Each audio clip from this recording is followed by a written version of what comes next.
भारतीय नौसेना के साथ में बुधवार को एक और ताकत अब जुड़ गई है। स्कॉर्पियन क्लास की सबमरीन INS करंज बुधवार को भारतीय नौसेना के बेड़े में शामिल हो गई है। मुंबई के नेवल डॉकयार्ड में एक कार्यक्रम के दौरान INS करंज को शामिल किया गया है। साइलेंट किलर के नाम से मशहूर INS करंज को मेड इन इंडिया कैंपेन की एक बड़ी कामयाबी माना जा रहा है। आपको यह भी बता दें, क्योंकि कलवरी क्लास की ये तीसरी सबमरीन जब अपने मिशन पर रहती है तो कोई आवाज नहीं करती, यानी कि ये सबमरीन दुश्मन के इलाके में होगी और उसे पता भी नहीं चल पाएगा, तब कोई आवाज वो नहीं करेगी। जानकारी के मुताबिक INS करंज की लंबाई करीब 70 मीटर है, जबकि ऊंचाई जो है वो 12 मीटर है और इस सबमरीन का वजन जो है वो करीब 1600 टन के आसपास है। ये सबमरीन मिसाइल टॉर्पिडो से लैस है, साथ ही समुद्र के भीतर ही माइंस बिछाकर दुश्मन को तबाह करने का मादा रखती है।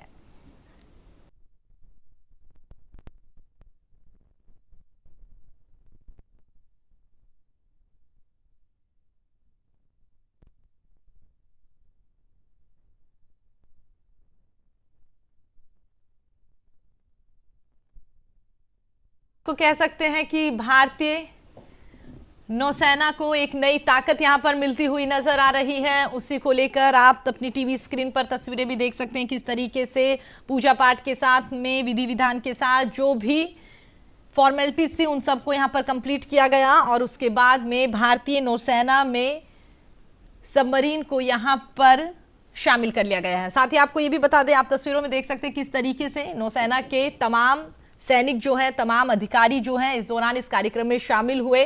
साथ ही तमाम बड़े अधिकारियों की ओर से सबमरीन के अंदर जाकर उन्होंने देखा किस तरीके से क्या कुछ कामकाज यहां पर किया गया है, क्या कुछ इस सबमरीन की खासियत है, क्या कुछ विशेषताएं हैं जो ये दूसरों से अलग है। जिस तरीके से अभी आपने ये भी बताया कि दुश्मन के इलाके में होने के बावजूद भी ये सबमरीन जो है वो बिल्कुल आवाज नहीं करेगी, यही इस पनडुब्बी की खासियत बताई जा रही है। मेक इन इंडिया है ये, हम सब के लिए एक बड़ी उपलब्धि और गौरवान्वित महसूस कराने वाला पल है कि ये स्वदेशी पनडुब्बी है।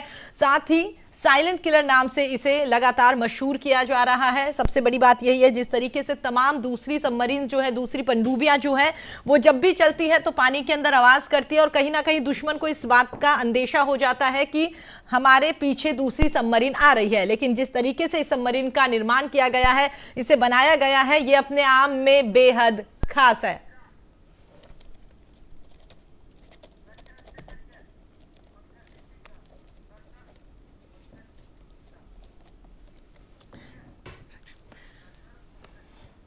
चलिए आगे बढ़ते हैं, तो आपको बता दें इसी खबर पर हमारे साथ बातचीत करने के लिए रक्षा विशेषज्ञ कर्नल पंकज सिंह जी हमारे साथ जुड़ गए हैं। पंकज सिंह जी, बहुत बहुत स्वागत है आपका न्यूज इंडिया पर। Thank you. मैं कर्नल पंकज ढींगरा बोल रहा हूँ जी। सर मेरा पहला जी बोलिए। हाँ जी बोलिए, पूछिए। यही कि जिस तरीके से भारतीय नौसेना को सर आज नई ताकत मिली है और नया इजाफा कह सकते हैं भारतीय नौसेना की ताकत में हुआ है, आप इसे कैसे देखते हैं? कितनी खुशी आपको हो रही है और कितना फायदेमंद रहेगा ये? इससे ज्यादा खुशी और क्या हो सकती है कि ये आत्मनिर्भरता की तरफ एक और कदम लिया है। अगर एयरफोर्स की बात करें तो उसमें तेजाज इंडक्ट हुए हैं, आर्मी की बात करें तो उसमें main battle tanks, Arjun main battle tanks, और आज ये तीसरी कलवरी क्लास की सबमरीन जो आज कमीशन हुई है। और ये एक साइलेंट सबमरीन है, जैसे आपने बोला इसको साइलेंट किलर बोलते हैं। इसकी 67.5 मीटर इसकी लेंथ है, 350 मीटर ये पानी में जा सकती है। इसकी टेस्ट डेप्थ है 12,000 किलोमीटर या 6,500 नॉटिकल माइल इसकी रेंज है जी। और इसका complement 35 sailors, 8 officer and displacement is 1615 ton. तो ये एक फ्रेंच नेवल डिफेंस के साथ मिलकर जो हम लोगों ने ये सबमरीन बनाई है, आज इसको देखकर एक काफी खुशी होती है और अच्छा लगता है कि अब हमारा देश काफी आगे बढ़ रहा है। बिल्कुल पंकज सर, जिस तरीके से आपने बताया कि काफी खुशी होती है और अच्छा भी लगता है कि लगातार हमारा देश जो है आगे बढ़ता हुआ नजर आ रहा है, जिस तरीके से आम नागरिक जो है उन्हें भी काफी खुशी हो रही है, तमाम दर्शक जो अभी देख रहे हैं इस खबर को उन्हें भी काफी अच्छा एहसास हो रहा होगा। और सबसे बड़ी बात यह है कि स्वदेशी पनडुब्बी है, तो कहीं ना कहीं ये भी अपने आप में गौरवान्वित वाला पल है। ये एक बहुत गौरव की बात है कि ये एक स्वदेशी पनडुब्बी है। और जैसे अगर हम आप देखें जो चाइना सी में एक्टिविटी कर रहा है और जी वो जो इंटरेस्ट ले रहा है, जी तो सर, अगर हमारी ये नेवल काबिलियत बढ़ती रहेगी तो हम अपनी जो समुंदर है उनकी रक्षा कर सकेंगे और अपनी